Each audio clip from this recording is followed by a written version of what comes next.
boys and girls, Mrs. Pecora here. Today I'm going to be reading you a story called The Christmas Boot by Lisa Wheeler, illustrated by Jerry Pinkney. And this is a really sweet story about the magic of Christmas and having more than what you need. So I hope you enjoy it. Sit back, relax, and listen to Mrs. Pecora read The Christmas Boot. The Christmas Boot by Lisa Wheeler, illustrated by Jerry Pinkney. Trying to make it centered here, boys and girls. Bear with me for 1 second. There we go. Deep in the forest on Christmas morning, Hannah Greyweather gathered bundles of kindling wood. For her, this day was no different from any other.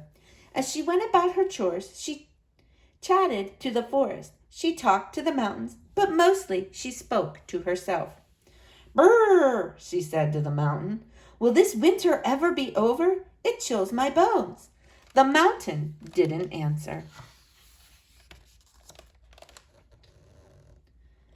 Her arms were nearly full when, just past the spruce grove, she spotted something.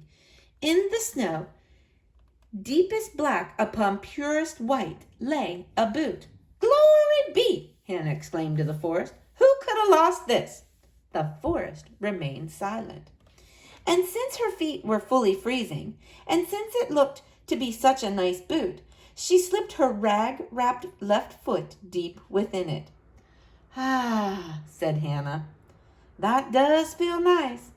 It surely must have, for when she slid her tiny foot into the very large boot, it suddenly took on the shape and size of Hannah's own foot. The boot fit perfectly.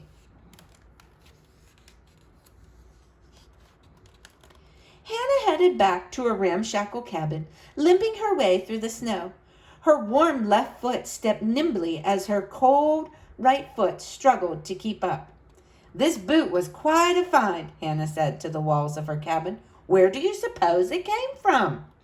The walls did not reply. As she slipped into bed that night, she stared at the boot and said, "I only wish I had your mate." Then she drifted off to sleep.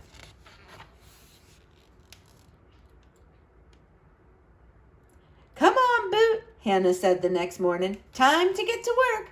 But as she slid her legs over the side of the bed, she didn't see just one black boot. She saw two. "Glory be!" Hannah said to the right boot. "How did you get there?" The boot didn't say. Then Hannah Greyweather placed both her feet into those warm black boots. They fit most comfortably. As she went about her wood gathering, Hannah had a spring in her step that hadn't been there for years. She danced in the spruce grove, skipped along the creek bed, and even made snow angels on the hillside. Her feet felt wonderfully warm. There she is making snow angels, boys and girls.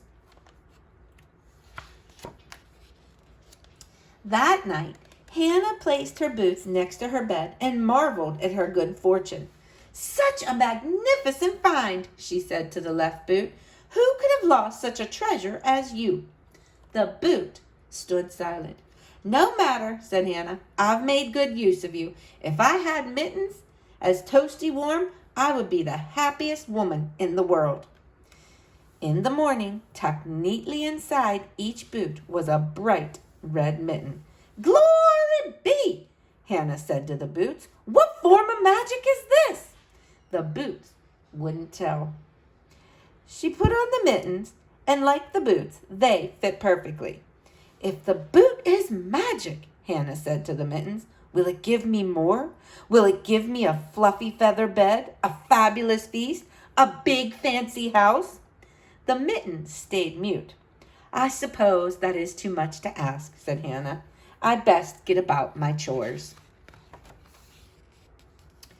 In the woods that day, Hannah's feet and hands felt equally fine. She climbed the mountain trail, gathered chestnuts, and built a towering snowman. As she strolled home, an amazing sight met her eyes. Where her ramshackle cabin had been stood a big fancy house. Luscious smells drifted from the open doorway. "Glory be," Hannah said to the house. "Where did you get here?" The house didn't say. Inside, Hannah wandered from room to room, taking in the loveliness of it all. She tasted the fabulous foods. She snuggled in the fluffy feather bed. Somehow, it didn't seem fully real. It didn't seem fully right either. Unlike the wonderful boots and mittens, the house didn't seem to fit Hannah. Suddenly, there came a knock, knock, knock on the fine front door. "Who could that be?" Hannah asked the feather bed. "I've never had company." The bed stayed silent. She opened the door cautiously. Peeking through the crack between the door and the wall, she spied a man with a very white beard. He wore a red hat, a red suit, and one black boot. "May I help you?" Hannah asked the man. "Yes," he answered. "I think you may have found something of mine." Hannah was happily surprised to hear the sound of another voice. She opened the door at once. "Glory be," she said. Come in, you must be freezing." "Just my left foot," said the man, with a twinkle in his eye. Hannah looked down at her own booted feet. "Yes," she said, "I do believe I have something that belongs to you." She fixed the man a cup of tea. She served him chestnuts. They talked of everything and nothing deep into the night. "Now," she said, "I best give you your boot so you can be on your way." When the man placed his large left foot into the boot, it took on the shape and size of his very own foot. "Ah," he said, "that does feel nice." At once, the big fancy house, the fabulous feast, the fluffy feather bed had disappeared. Even her own right boot and mittens were gone. "I'm sorry," said the man. "No need," said Hannah. "It is as it should be. The boots didn't belong to me, but I enjoyed it while it was here." "Is there anything I can give you?" asked the man. "What do you truly desire?" "What I truly desire is someone to talk to," said Hannah. "But warm boots and a pair of mittens would be mighty fine." The man in the red suit winked. Suddenly, there appeared a dandy pair of red boots and bright green mittens. "Thank you, sir," said Hannah, as she walked him to the door and bid him goodbye. "I will make fine use of them." That night, as she climbed into bed, Hannah said good night to her new boots and mittens. "Arf!" the left boot answered. "What?" Hannah cried. She peeked inside the boot. Two eyes peered back at her. "Arf, arf!" she heard again. Then she reached into the boot and pulled a wiggly puppy into her arms.